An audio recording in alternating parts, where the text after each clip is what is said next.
বাংলাদেশের আয়নাঘর, সেই আয়নাঘরের বিতর্কিত এখনও কিন্তু সাড়া ফেলছে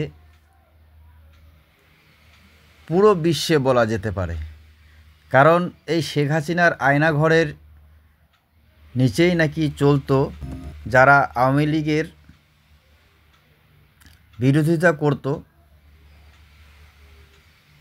তাদের জন্যে। এই আয়নাঘরের মধ্যেই এই গরম চেয়ার পুরো লোহার দিয়ে তৈরি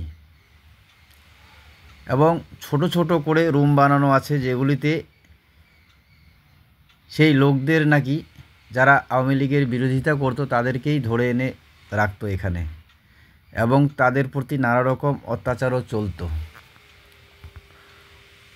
এই ঘটনা কতটা সত্য সেটা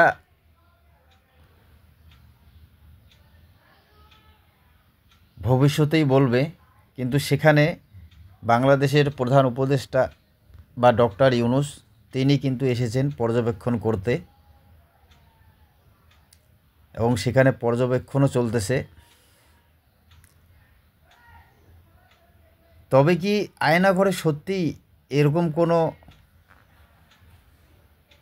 এমন কোনো ঘটনা হতো যেটা যেভাবে বলা যাচ্ছে বা বলতেছে মিডিয়া থেকে, যে এখানে আওয়ামী লীগের বিরোধীদের ধরে এনে অত্যাচার চলতো, গুম করে রাখা হতো? এখানে কি হতো এই আয়নাঘরে,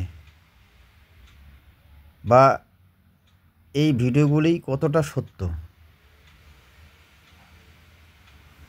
সেটাই হচ্ছে সবথেকে বড় কথা। কারণ বর্তমান রাজনীতি যেই দেশেই যান, যে রাজনীতির ঊর্ধ্বে আর কিছু নেই। কারণ মানুষ এখন পাওয়ার নেশায় বা পাওয়ারে থাকার জন্য অনেক কিছুই করতে পারে। সত্যিকারের এটা আয়নাঘর, না আয়নাঘরকে এরকম করেই রূপান্তরিত করা হচ্ছে, সেটাই হচ্ছে সবথেকে বড় কথা।